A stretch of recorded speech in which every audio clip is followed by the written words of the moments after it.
पहिले करीन 3रा अध्याय पहिल्या वचनामध्ये एकाच वचनामध्ये तो 3 प्रकारच्या लोकांबद्दल तो सांगत आहे की बंधुजनो हो, जसे आध्यात्मिक माणसांबरोबर. पहिला तो म्हणत आहे आध्यात्मिक लोक किंवा आध्यात्मिक माणसं, स्पिरिच्युअल पीपल. त्यानंतर तो म्हणतो की तसे तुमच्याबरोबर मला बोलता आले नाही, तर जसे दैहिकांबरोबर, दैहिक लोक किंवा इंग्लिशमध्ये कार्नल पीपल.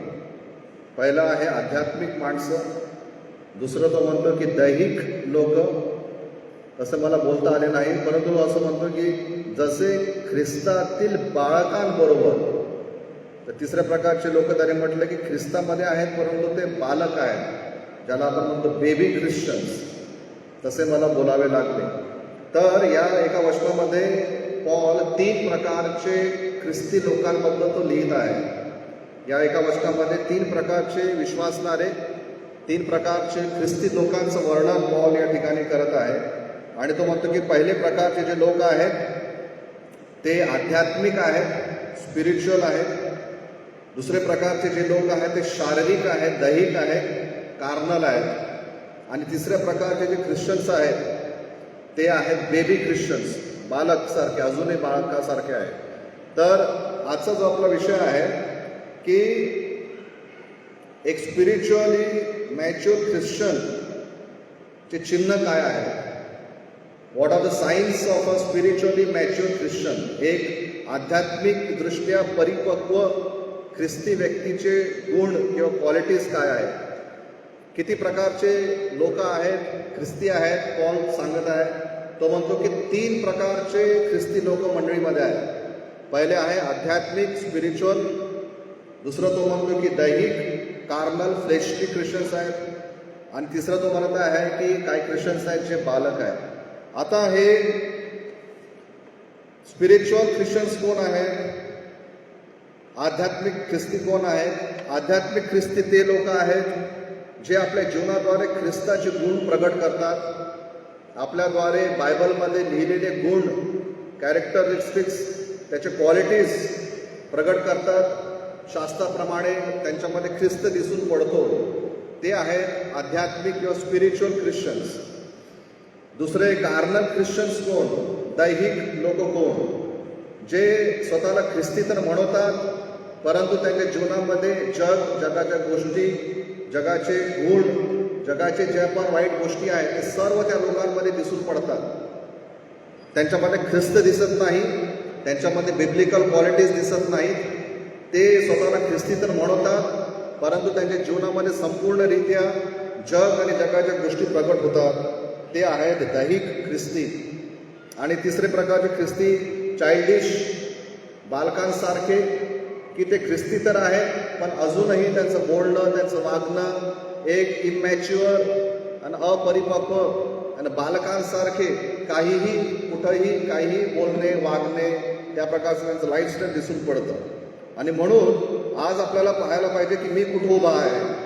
मी आज एक बेबी ख्रिश्चन आहे, मी कार्नल ख्रिश्चन आहे, की मी स्पिरिच्युअल ख्रिश्चन आहे, आणि मी स्पिरिच्युअली मॅच्युअर आहे का. बेबी ख्रिश्चन्सबद्दल पॉल पहिले करीन 13वा अध्याय आणि 11 वचनामध्ये लिहितो की मी मूल होतो तेव्हा मुलासारखं बोलत असे, मुलासारखी माझी बुद्धी असे, मुलासारखे माझे विचार असत. आता प्रौढ झाल्यावर मी पोरपणाच्या गोष्टी सोडून दिल्या आहेत. पॉल म्हणतो की एका ठिकाणी जेव्हा मी लहान होतो ते लहान मुलासारखं वागायचो, परंतु आता मी प्रौढ झालं असल्या कारणाने मी पोरपणाच्या गोष्टी सोडून दिल्या आहेत. तर तो म्हणतो की आता मी बेबी ख्रिश्चनच्या कॅटेगरीमधून निघून मी प्रौढ झालेलो आहे. म्हणून प्रियांनो, आजचा जो आपला विषय आहे की एक स्पिरिच्युअली मॅच्युअर ख्रिश्चनचे गुण काय असतात, आध्यात्मिकरित्या परिपक्व ख्रिस्ती व्यक्तीचे गुण, क्वालिटीज काय असतात, त्यावर आपण थोडा वेळ विचार करूया. पहिला जो गुण आहे परिपक्व ख्रिस्तीचा तो आपल्याला वाचायला मिळतो 2 करिंथकरास पत्र याचा 5वा अध्याय आणि 16 वचनामध्ये. 2 करिंथ 5 अध्याय आणि 16 वचनामध्ये पॉल लिहितो, तर मग आतापासून आम्ही कोणाला देहदृष्ट्या ओळखीत नाही आणि जरी आम्ही ख्रिस्ताला देहदृष्ट्या ओळखले होते तरी आता यापुढे त्याला तसे ओळखीत नाही. पहिला पहिलं गुण एका स्पिरिच्युअली मॅच्युअर ख्रिश्चनचे काय असतात, एक परिपक्व ख्रिस्ती व्यक्तीचे गुणधर्म काय आहे की तो जेव्हा लोकांकडे पाहतो किंवा परिस्थितींकडे पाहतो तेव्हा तो जागतिक दृष्टिकोनातून पाहत नाही, परंतु तो आध्यात्मिक दृष्टिकोनातून पाहतो. एका व्यक्तीला पाहण्याचा दृष्टिकोन, एका व्यक्तीला समजण्याचा दृष्टिकोन, एका व्यक्तीला इंटरप्रिट करण्याचा, एखाद्या व्यक्तीला समजून घेण्याची जी बुद्धी किंवा मन किंवा विचार जे आहे ते जागतिक मापदंडाच्या अनुसार तो त्या व्यक्तीला पाहत नाही, परंतु तो त्याला आध्यात्मिक दृष्टिकोनातून त्याला समजण्याचा तो प्रयत्न करतो. पॉल काय म्हणत आहे, आतापासून आम्ही कोणाला देहदृष्ट्या ओळखीत नाही. आम्ही त्याला देहदृष्ट्या शारीरिक अँगलनी, फिजिकल अँगलनी, वर्ल्डली अँगलनी, दैहिक अँगलनी आम्ही त्याला पाहत नाही, परंतु आम्ही त्याला एक स्पिरिच्युअल अँगलनी पाहतो. याचा अर्थ काय की जर एखादा व्यक्ती एक ख्रिस्ती व्यक्ती दुसऱ्या ख्रिस्ती व्यक्तीला जर तो पाहतो तर तो त्याला कसं इंटरप्रिट करत आहे ते फार महत्त्वाचं आहे. समजा आपण दुसऱ्या व्यक्तीला त्याचं भूतकाळ, त्याने मागील दिवसांमध्ये केलेल्या चुका, त्याचं फॅमिली बॅकग्राऊंड, त्याचं एज्युकेशनल बॅकग्राऊंड, त्याचं फायनान्शियल बॅकग्राऊंड, त्याचं परिवार, त्याचं शिक्षण, त्याची आर्थिक परिस्थिती, त्याने भूतकाळामध्ये केलेल्या चुका, त्या आधारावर जर आजही आपण त्याला पाहत आहे की मला माहीत आहे की 10 वर्षाआधी कसा होता, मला माहीत आहे की 5 वर्षाआधी कसा होता, तुझी फॅमिली कुठून आली, कुठं तुम्ही राहायचे, कसे तुम्ही वर आले, सगळं मला माहीत आहे, आता तुम्ही आम्हाला सांगू नका. याचा अर्थ असा की तो त्या व्यक्तीला त्याच्या फिजिकल एज्युकेशनल अँगलनी तो त्याला इंटरप्रिट करत आहे. प्रियांनो, हे एका स्पिरिच्युअली मॅच्युअर व्यक्तीचं चिन्ह नाही आहे. पॉल काय म्हणतो की आता आम्ही लोकांना देहदृष्ट्या ओळखत नाही, आम्ही त्याला फिजिकली इंटरप्रिट करत नाही, आम्ही त्याला एका वेगळ्या अँगलने आम्ही समजण्याचा प्रयत्न करत आहे. प्रभू येशू ख्रिस्ताच्या जीवनामध्ये जेव्हा प्रभू येशू ख्रिस्त त्याच्या स्वतःच्या गावामध्ये गेला तर लोककुल शुभवार्तामध्ये आपण वाचतो की त्यांच्याच लोकांमध्ये जाऊन जेव्हा तो त्यांना परमेश्वराच्या राज्याचं शिकवण देत होता, त्यांच्यामध्ये जाऊन तो अद्भुत कार्य करत होता, तर त्या ठिकाणी असलेले जे त्याच्याच गावातले जे लोक होते ते येशू ख्रिस्ताबद्दल काय म्हणतात, अरे हा तर सुताराचा मुलगा आहे आणि याची आई आमच्यामध्ये राहते, हे ह्याची भाऊ बहिणी आहे, आमच्या समोर हा लहानाचा मोठा झाला आणि आता हा कसं काय या गोष्टी सांगत आहे आणि कसं काय हे मोठे तो कार्य करत आहे. येशू ख्रिस्त जे त्यांना परमेश्वराच्या राज्याचे शिकवण देत होता त्या शिकवणीकडे त्यांचं लक्ष नव्हतं, परंतु ते हे पाहत होते की येशू ख्रिस्त कोणाचा मुलगा आहे, हा सुताराचा मुलगा आहे, याचे भाऊ बहिणी आमच्यामध्ये राहतात. तो जे अद्भुत चिन्ह चमत्कार करत होता त्याकडे त्यांचं लक्ष नव्हतं आणि ते हे म्हणत होते की आम्हाला माहित आहे की आता आमच्या समोर लहानाचा मोठा झालेला आहे. येशू ख्रिस्त जे करत होता ते त्यांच्याकडे त्यांचं लक्ष नव्हतं, परंतु ते हे पाहत होते की येशू ख्रिस्त सुताराचा मुलगा आहे. हे आहेत इमॅच्युअर लोक की जे लोकांना आध्यात्मिक दृष्टिकोनातून पाहत नाही, परंतु जे लोकांना त्यांच्या बॅकग्राऊंड, त्यांचं पास्ट आणि त्यांच्या जागतिक ओळखीनुसार ते त्यांना पाहण्याचा प्रयत्न करतात.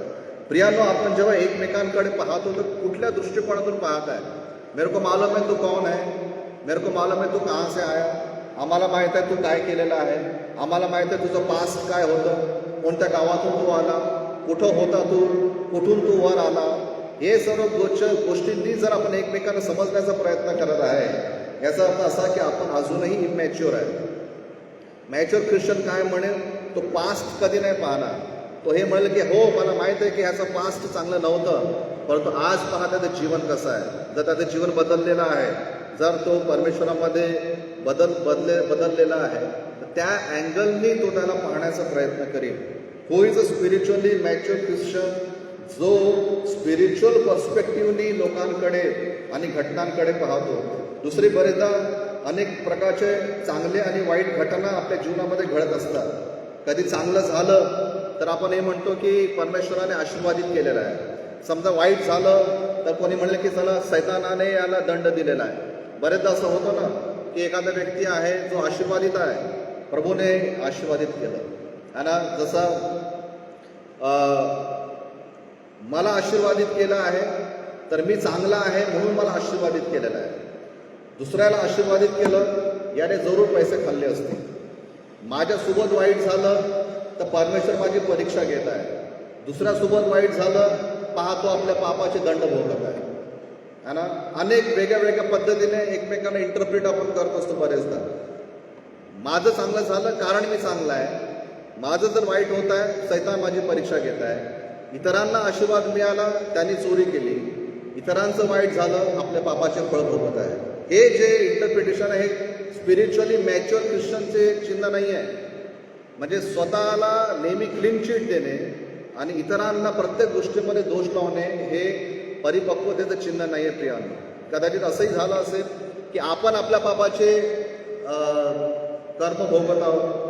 कदाचित असं असेल की परमेश्वर इतरांची परीक्षा घेत असेल. कदाचित असंही होत असेल की आपण चुका केल्या, माहीत नाही काय आहे.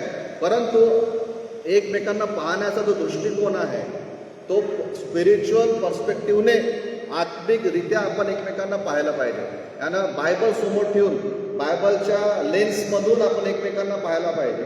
आणि त्याचं पास्ट, त्याचं भविष्य, त्याचं भूतकाळ ते न पाहता बायबलच्या दृष्टिकोनातून हा व्यक्ती कसा आहे, परमेश्वरच्या दृष्टिकोनातून हा व्यक्ती कसा आहे हे पाहणारा व्यक्ती प्रियांनो आत्मिकरित्या परिपक्व असतो. दुसरे साईन स्पिरिच्युअली मॅच्युअर ख्रिश्चन्सचं तर आहे की he is ready to accept correction, की तो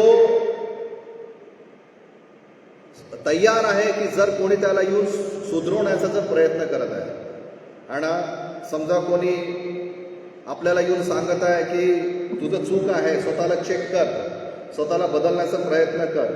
आणि जर तो मॅच्युअर आहे विचारांमध्ये, वागणुकीमध्ये, ख्रिस्तामध्ये जर तो परिपक्व आहे तर तो त्याला हे म्हणणार नाही की मला नको शिकव, तू कोण मला शिकवणारा, तू आधी स्वतःचं बघ नंतर मला सांग. तो तसं म्हणणार नाही. तो हे म्हणेल ओके थँक्यू, तू मला माझी चूक दाखवली त्यासाठी मी तुला धन्यवाद देतो आणि मी माझ्या जीवनामध्ये या गोष्टीवर मी कार्य करीन. A spiritually mature person is a person who is always ready to accept correction. एक ख्रिस्ती परिपक्व व्यक्तित्व आहे जो सुधारणा करण्यासाठी आणि इतरांकडून त्या प्रकारचे सजेशन घेण्यासाठी तो नेहमी तयार असतो. नीतिसूत्रे याचा 13वा अध्याय आणि 18 वचनामध्ये आपण हे वचन वाचतो. नीतिसूत्रे 13 अध्याय आणि 18 वचनामध्ये असं लिहिलेलं आहे की बोधाचा अव्यय करणाऱ्याला दारिद्र्य व लज्जाही प्राप्त होतात, परंतु वाग्दंड ऐकणारा सन्मान पावतो. आणि जो बोध करत आहे आणि ज्याला बोध देण्यात येत आहे तर त्या बोधाचा जर तो अव्यय करतो त्याला दारिद्र्य व लज्जा प्राप्त होतात, पण वाग्दंड ऐकणारा सन्मान पावतो. आणि एक उदाहरण आपल्याला पवित्र शास्त्रामध्ये आपल्याला सापडतं 2 शमूएलाचा 12वा अध्यायामध्ये की जेव्हा दाविदाने बादशेबासोबत पाप केलं, त्याला वाटलं की कोणी पाहिलं नाही, परंतु परमेश्वराने त्याचा संदेशना नाथानला त्या ठिकाणी पाठवलं आणि नाथान राजासमोर जातो आणि दाविदाला तो सांगतो की तू ते पाप केलं आहे, तू तो पापी व्यक्ती आहे.